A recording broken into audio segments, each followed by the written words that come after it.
안녕하십니까. 태백산직입니다. 조선왕조 500년 단종실록이 되겠습니다. 6대 왕이십니다. 단종은 1441년에 태어나셔서 1457년에 돌아가셨습니다. 단종은 문종과 현독왕후 곤씨 사이에서 태어났습니다. 비는 정순왕후 송씨입니다. 1448년 세종 30년 8살 때 왕세손에 책봉되었고 1450년 문종이 즉위하자 왕세자로 책봉되었다. 1452년 5월 문종이 재위 2년 만에 죽자 12세의 왕위에 올랐다. 하지만 숙부 세조에게 왕위를 찬탈당한 뒤 1457년 상왕에서 노상군으로 강봉되어 강원도 영월로 유배되었다. 그 해 10월에 죽음을 당했다. 단종은 204년 만인 숙종 24년 1698년 11월 8일에 노산군에서 순정 안장 경순 돈효라는 시호와 함께 단종이라는 묘호와 장릉이라는 능호를 받았다. 단종의 능은 장릉, 강원도 영월읍 영흥리에 있습니다. 단종실록. 이 실록은 세조 때 편찬된 원편 노상군 일기 14권과 숙종 때 편찬된 단종대왕실록 부록 1권으로 구성된 합 15권의 활자본이다. 1452년 단종 즉위 5월부터 1455년 단종 3년 윤 6월까지 3년 2개월간의 역사적 사실을 기록한 것이다.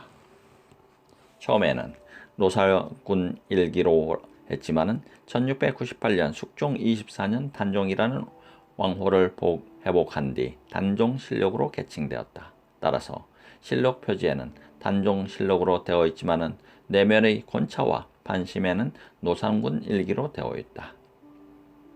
정확한 편찬 연대와 편찬자의 기록은 없지만 1464년 세조 10년 세조가 집권하는 과정을 그린 정난 일기의 편찬을 볼 때 이 시기부터 편찬하여 1469년 예종 1년에 완성된 것으로 추정할 수 있습니다. 문종이 죽자 12세 왕위에 올랐던 단종은 어린 나이로 왕위를 계승하게 되면서 문종은 유언으로 영의정 황보인과 우의정 김종서 등에게 어린 임금을 보필하게 하고 집현전 학사를 지낸 성상문, 박팽면, 신숙주 등에게 도울 것을 유언했습니다. 그러나 숙부 수양대군은 한명회 등과 결탁하여 이듬해 10월 10일 황보인, 김종서 등을 죽였습니다. 그리고 안평대군 부자를 강화도로 기양을 보낸 다음날 스스로 영의정에 올랐다. 정인제를 자의정, 한확을 우의정으로 삼는 계유정난을 일으켰던 것입니다.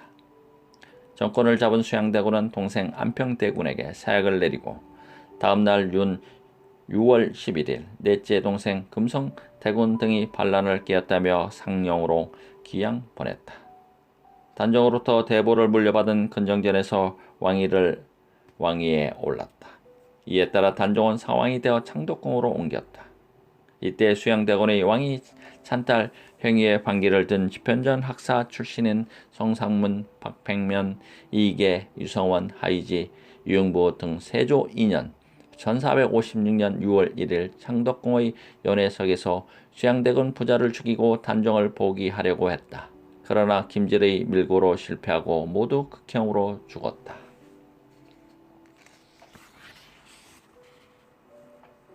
단종실록. 김종서의 죽음. 단종은 왕위에 올랐지만 너무 어렵기 때문에 모든 일을 의정부와 육조에서 맡겨 처리했으며 왕은 최종 결재만 했다. 예를 들면 인사 문제에 황표정사 제도를 사용했다. 즉 인사 대상자 이름에 황색으로 점을 찍어 올리면 왕은 그 점 위에 점을 찍어 결정하는 것이다. 이렇게 되면서 조정의 권력은 부왕 문종의 신임을 받던 황보인과 김종서에게 쏠렸다. 그러자 이에 맞서 세종 아들의 세력들이 평창하게 되었다. 단종에게는 여러 명의 삼촌이 있었는데 그중 수양, 안평, 금성, 대군 등은 각자 군사를 가지고 있었다. 그러나 수양 대군과 안평 대군이 세력 경쟁까지 벌이고 있었다. 성품이 용맹스러운 수양 대군은 자신의 세력을 넓히는 수단으로 장사들과 책략가들을 끌어들였다. 이때 가장 먼저 수양 대군을 찾아온 자가 권남이다. 그는 여러 번 과거에 낙방하면서 수양 대군의 식객이 되었다. 식객으로 있으면서 한명회를 추천했던 것이다. 한명회는 칠삭동이지만 지략이 뛰어나 첫 만남에서 수양 대군을 사로잡았다. 수양 대군은 그를 자신의 자방이라고 칭찬까지 했다. 자방이란 한나라의 고조 참모였던 장량을 말한다. 수양 대군의 신임을 얻은 한명회는 홍윤성을 비롯하여 수십 명의 장사들을 전국에서 모았다. 수양 대군은 한명회를 비롯한 모사들과 함께 조정의 권신 황보인 김종서를 제거하기 위해 치밀한 작전을 세웠다. 김종서는 세종 때 북방을 개척하고 육진을 쌓은 인물로 수양 대군에겐 최대의 걸림돌이었다. 어느 날 밤 수양 대군은 친히 양정과 유석을 비롯해 몇 명의 장전을 거느리고 김종서의 집을 찾았다. 이때 김종서의 아들 승규가 대문 앞에서 신사면 윤광응과 이야기를 나누고 있었다. 수양 대군은 승규에게 일렀다. 아버님은 집에 계시는가? 내가 왔다고 여쭙게. 알겠사옵니다. 잠깐만 기다리십시오. 한참 후 김종서가 달려 나와 반갑게 맞았다. 수양 대군께서 밤중에 웬일로 누추한 저희 집으로 오셨습니까? 안으로 드십시오. 아니야, 날이 저물어 미처 성으로 들어가지 못할 것 같아 대감께 청이 있어 왔습니다. 김종서는 자신의 안내에도 불구하고 수양 대군이 거절하자 할 수 없이 문 앞으로 나왔다. 그러자 수양 대군이 청을 했다. 제 3호의 뿔 하나가 빠졌는데 하나만 빌릴 수 있겠습니까? 그렇게 하지요. 문득 김종서는 이상한 느낌이 들었지만 자신의 3호 뿔을 뽑아 수양 대군에게 주었다. 고맙습니다. 대감. 내가 듣자니 정보시에서 영대군의 부인을 탄핵하는데 대감께서 앞장서신다고 합디다. 그래서 대감께 부탁하러 왔습니다. 이때 수양대군은 신복 임어울 운이 나서려 하자 물러가라고 꾸짖었다. 김종서는 한참 동안 하늘을 쳐다보면서 말이 없었다. 그때도 윤광응과 신사면은 물러가지 않고 서있자 수양대군이 그들에게 일렀다. 너희는 물러가라. 기니 대감과 상의할 일이 있다. 수양대군의 말에도 불구하고 여전히 그들은 버티고 있었다. 대감께 보여줄 편지를 가져왔습니다. 살펴주시지요. 어서 대감께 편지를 올려라. 수양대군은 옷자락에서 편지 한 통을 끄집어내 신복 양전에게 편지를 올리라고 했다. 그러나 둔한 양정이 미처 나서지 못하자 수양대군은 옆에 있던 이모 우른을 시켰다. 내가 대감께 편지를 올려라. 편지를 받아든 김종서가 달빛에 비춰보는 순간 수양대군이 눈짓을 하자 이모 우른이 절태로 내리쳤다. 채태를 맞고 쓰러진 김종서를 아들 김순규가 껴안자 양정이 칼을 뽑아 목을 베었다. 김종서와 그의 아들을 죽인 수양대군은 신복들과 함께 돈의 문을 거쳐 대궐문 앞에 도착했다. 마침 대궐문이 닫혀 있어 입지승지인 최항을 불러 이렇게 말했다. 김종서가 안평 대군을 왕으로 추대하기 위해 역무를 꾸며 내가 김종서를 척살했다. 어서 문을 열어라. 그를 따른 자들을 잡기 위해서 상감께 빨리 고해야 한다. 최항은 수양대군 사람으로 임금에게 알리지도 않고 대궐문을 열었다. 수양대군은 최항을 시켜 임금에게 김종서를 죽인 일을 아뢰게 하고 왕을 만나기를 청했다. 이때 단종은 깊은 잠에 빠졌다가 최항의 기척으로 일어나 김종서 사건을 들었다. 이윽고 수양대군이 단종 앞에 앉아 사건의 전말을 털어놓자 단종이 울면서 호소했다. 숙부 나를 죽이지 말아주시오. 폐하 염려 마세요. 제가 전하를 지키겠습니다. 수양대군은 자신의 신복들을 시켜 궁궐의 모든 대물을 지키게 했다. 그런 다음 왕명을 빙자하여 영의정을 비롯한 조정 대신들을 차례로 불러들였다. 이것은 한명회가 작성한 살생부를 펼쳐놓고 대신들을 죽이기 위해서였다. 왕명을 받은 대신들이 둘째 문으로 들어오려는 순간 죽임을 당하였다. 이때 황보인 이양 조국관 등이 적살되었다. 이어서 수양대군이 안평대군과 단종의 매형인 정종을 기양을 보냈다가 사약으로 죽였다. 한편 철퇴를 맞고 쓰러진 김종서가 깨어나 사람을 보내 도님은 수문장에게 갔다. 내가 지난밤 자기에게 부상을 당해 죽을 뻔했다. 빨리 의정부에 알리고 약을 가지고 오너라. 그리고 이런 사실을 안평대군께 속히 알려라. 그렇지만은 수양대군과 같은 편인 수문장은 김종서의 청을 단호하게 거절했다. 그러자 그는 상처를 동여맨 채 여자 옷으로 갈아입고 가마에 오른 뒤 도놈인 서섬은 숭례문을 찾아가 문을 열어줄 것을 애원했지만 모두 거절당했다. 하는 수 없이 아들 승벽의 처가에 숨었다. 날이 밝은 후 김종서의 아들이 처가에 숨어 있다는 부하들의 보고를 받은 수양대군은 지체 없이 군사들에게 명령해 그를 잠수했다. 이때 수양대군은 아들과 손자들까지 죽이고 말았다.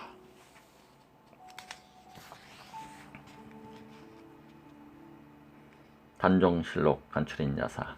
순간의 선택으로 죽임을 당한 사육신. 세종의 18명 왕자 중 수양대군은 왕비 소생의 둘째 아들이다. 다른 형제들은 문객을 맞아 세력을 확장했지만 수양대군은 오직 무사들만 끌어모았다. 더구나 수양대군의 책사로 남은 군남이 맡으면서 한명회가 합세했다. 이어 홍달손, 양정 등의 무인 30여 명도 가세했다.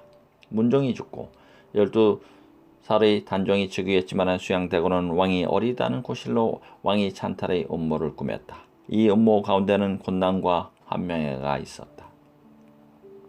1483년 단종 원년 10월 10일 수양대군은 단종을 지켜온 삼정승을 적살하기로 했지만 음모가 사전에 누설되었다. 그러자 수양대군은 부하들에게 이렇게 명령했다. 계획이 누설되었다고? 그렇다면 우리가 선수를 칠 수밖에 없지. 먼저 호랑이 김종서부터 잡아야겠다. 그자만 없애면 다른 사람은 문제없어. 수양대군은 곧바로 홍달순, 양정 등 유능한 무사 7, 8명을 집으로 불러 대책을 논의했지만 묘책이 없었다. 이때 한명회가 입을 열었다. 대군 집을 짓는데 3년이 지나도 준공되지 않는다는 옛말이 있습니다. 모든 것은 대군께서 결정 내리셔야 성공할 수 있습니다. 한명의 말에 수양대군이 벌떡 일어나자 누군가 수양대군의 옷자락을 잡았다. 그러자 그는 화를 벌컥 내면서 말했다. 내 몸에서 당장 손을 떼지 못할까? 너희들은 그들에게 곧장 달려가 수양이 음모를 꾸미고 있다고 전해라. 난 내 방식대로 할 것이다. 수양대군이 혼자라도 거사를 치르겠다며 대문을 나서자 한명회가 이렇게 부추겼다. 이보시게들, 대군께서 혼자 가시게 해서는 안 된다. 빨리 움직이시오. 그들의 말에 무사들 한패는 돈이 문에 매복하고 다른 한패인 양정, 홍순순, 유수 등이 평상복 차림으로 수양대군을 따랐다. 수양대군이 김종서 집에 도착했을 때 그의 아들 순규가 문전에서 다른 사람과 이 얘기를 나누고 있었다. 수양대군은 순규에게 말했다. 대감 계신가? 수양이 왔다고 전하게. 아들에게 연락받은 김종서는 수양이 기다리고 있는 곳으로 뛰어가 안내했다. 어서 오시죠 대군. 괜찮소. 이미 날도 저물어 사대문이 곧 닫히는데 들어가면 뭘 하겠소. 이때 수양대군은 김순기와 자신의 아버지의 곁을 지키고 있자 깨를 냈다. 그는 미리 준비한 각이 떨어진 사물을 벗어 내보이며 말했다. 대감, 이 사모의 각이 떨어져 없어졌소이다. 대감의 각을 좀 빌려주겠소. 그러지요. 순기야 안에 들어가 각을 가져오너라. 김순기가 안으로 들어간 순간 수양대군의 부하 이모 어른이 김종서의 머리를 향해 철퇴를 내리쳤다. 순간 놀란 아들 순규가 달려와 쓰러진 김종서를 안는 순간 양정은 그를 베어버렸다. 척사를 끝낸 수양대군은 말을 몰아 자신의 집으로 향했다. 그가 돌아오자 한명회는 반겼다. 수양대군은 만족한 표정으로 한명회에게 말했다. 자, 이제부터는 막히는 일이 없을 것이오. 수양대군은 무사들을 행제소 문전에 배치시켰고 한명회는 살생부를 가지고 문 안에 앉아 있었다. 수양대군은 거짓 왕명으로 여러 대신과 중신들을 참내시켰다. 살생부에 등록된 사람들인 홍윤성, 유수, 구치관 등이 차례로 들어오자 철퇴로 내리쳐 죽였다. 이때 죽임을 당한 중신은 영의정, 황보인, 이조판서, 조국관, 찬성, 이양 등이었다. 이밖에 중신들은 골문에서 살해되었고 장의정, 자의정, 정분과 조국관의 아우 조수량은 기양을 보냈다가 죽였다. 더구나 안평대군은 김정서와 내통하였다는 죄를 씌워 광화도로 기양을 보냈다. 후에 사약을 내려 죽였다. 하지만 절퇴를 받고 쓰러졌던 김정수는 죽지 않고 살아있었다. 그는 대궐로 들어가기 위해 여장을 하고 가마에 몸을 싣고 숭례문 앞에 도착했다. 하지만 문이 굳게 닫혀 있어서 들어가지 못했다. 하는 수 없이 김정수는 아들의 처가로 은신했다. 수양대군은 그가 죽지 않고 아들의 처가에 숨어있다는 보고를 받고 수양대군은 부하들을 시켜 그를 습격하여 김종사를 끌어냈다. 그렇지만 김종수는 오히려 호령했다. 이놈들 내가 누군지 아느냐? 어서 가마를 대령하여라. 이 말과 함께 목이 베이고 말았다. 이렇게 김종서를 척살한 수양대군은 단종에게 아뢰었다. 폐하, 김종서가 모반을 깨해 할 수 없이 척살했습니다. 이후 수양대군은 영의정 부세에 오르고 그 일당은 이조판서, 형조판서, 내외 병마, 도통사 등의 벼슬을 차지하였다. 단종은 수양대군의 위세에 눌려 있었던 것이다. 특히 곤남, 정인지의 주청에 문지겨 1455년 단종 3년 6월 11일에 왕위를 수양대군에게 내주고 말았다. 사육신의 죽음. 세조에게 왕위가 넘어가자 예방승지 성상문은 옥새를 안고 통곡하였고 박팽년이 경애를 위해서 자살을 시도했을 때 성상문이 만류했다. 수강궁에 직거하고 있던 단종의 보기를 위해 집현전 학사 성상문은 박팽년, 하위지, 이계, 유성원, 전 절제사 유흥부 성상문의 아버지 단종의 장인 등이 비밀리에 계획을 세웠다. 이때 명나라 사절이 도착해 태평관에서 여장을 풀자 세조는 상왕 단종과 함께 명나라 사절을 위해 연회를 베풀기로 하였다. 성삼문과 박팽년은 이 연회를 거사일로 정하고자 했다. 그러나 한명회가 세조에게 연회장으로는 창덕궁이 좁으니 세자의 참석도 운검의 입장도 필요치 않다고 건의했다. 그러자 세조는 한명의 말을 받아들였다. 이윽고 연회장에 성승 이용부가 운검을 허리에 차고 들어가려 하자 한명회가 이를 말렸다. 이에 화가 난 이용부가 물러나 한명회를 죽이려고 하자 성삼문이 말렸다. 그때 공모자 중의 한 사람인 김질이 일이 뜻대로 되지 않는다고 생각해 장인 정창손을 찾아갔다. 상황 보기가 뜻대로 이루어질 것 같지 않습니다. 차라리 밀고 하면 그 공이 우리에게 돌아올 것입니다. 이들은 곧장 대궐로 들어가 상황 보기 계획에 관여했음을 밀고했다. 이 말을 들은 세조는 정찬송과 질에게 공신으로 대우하였다. 김질의 밀고로 인해 성상문, 박팽년 등은 체포되어 국문을 받게 되었다. 세조는 평소 박팽년을 아낀 까닭에 이렇게 전했다. 잘못을 깨달았으면 살려주겠다. 박팽년은 아무 말도 하지 않았다. 그는 국문장에서 세조를 상감이라 전하라 부르지 않고 날이라고 불렀다. 이에 화가 난 세조는 국문장에서 부하들을 시켜 박팽년의 입을 찢은 후 말했다. 신하라고 내 입으로 말하지 않았느냐. 더구나 내 밑에서 벼슬을 하지 않았느냐. 상왕의 신하로 장계를 올릴 때 신이라는 글자를 썼지만 나리에게는 그런 일이 전혀 없어 조사해 보시오. 화가 치민 세조는 박팽년의 장계를 모두 조사했다. 하지만은 신이란 글자가 단 한 자도 없었다. 이어 수양대군이 성삼문에게 김질이 발부한 내용을 물었다. 그렇다고 대답한 성삼문은 김질에게 굳어졌다. 이런 밀고 하려면 사실대로 밀고 할 것이지 왜 가감했느냐. 성삼문의 말을 가로막은 세조가 입을 열었다. 나와 원한이 있느냐. 무슨 이유로 나를 몰아내려고 했느냐. 이유를 모른단 말이오. 오직 전황을 위함이었소. 한마디로 나리는 임금의 자리를 강탈했소. 생각해보시오. 신화된 도리로 임금이 망한 것을 두고 볼 사람이 있겠소. 내가 도리어 물어보겠소. 정말 나리가 이 일을 감행하였소이까? 누구에게 나리라고 하느냐? 내 놈도 박백년처럼 나를 나리라고 부르는구나. 내가 먹고 마신 모든 것을 내가 준 것이 아니더냐? 그런데도 나를 배신하느냐? 허허, 나리께서 무슨 말씀을 하시는지 알 길이 없소이다.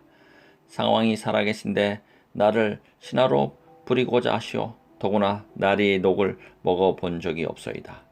세조는 부하들을 시켜 불에 달군 인도로 성산문의 다리와 팔꿈치를 고문했다. 그렇지만 성산문은 태어났다. 나리 내가 무슨 잘못을 했기에 이러시오.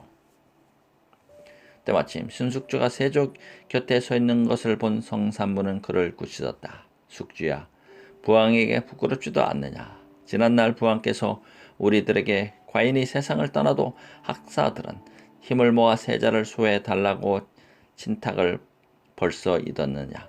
그러자 세조는 신숙주를 뒤로 물렸다. 이어 강희안이 국문을 받았지만은 굴복하지 않았다. 그러자 세조는 성상문에게 다시 물었다. 성상문, 강희안도 너희 한패가 아니냐. 어서 사실대로 고하라. 강희안은 우리와 가까이 한 적이 없소. 내가 보건대 나리는 상왕의 신하라면 무조건 죽이려고 하는군요. 아참, 모두 나리가 죽여서 이제 남은 사람이 강희안 뿐이구나. 너무 쓸어 버리지 말고 한 사람이라도 등용시키구려. 그것이 현자요. 이에 따라 세조는 강희안을 죽이지 않았다. 그 다음 유흥부에게 공문이 옮겨졌다.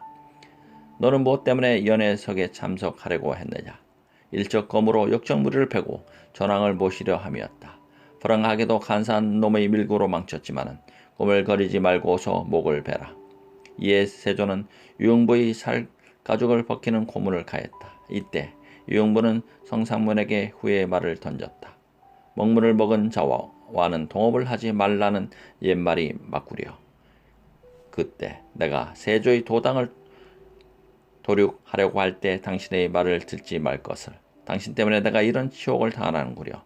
당신들은 책략이 무엇인지 알지 못했으니 이 방구에 내가 더 이상 할 말이 없소. 다음은 이계가 작형을 받자 이렇게 응사했다. 이보시오. 우리에게 이런 형벌이 무슨 소용이 있습니까? 그렇지만 세조는 대꾸도 하지 않았다. 그리고 하의지에게도 작형을 가리하자 그 역시 이렇게 물었다. 나리에 우리가 반역자라면 참으면 되지 않겠소.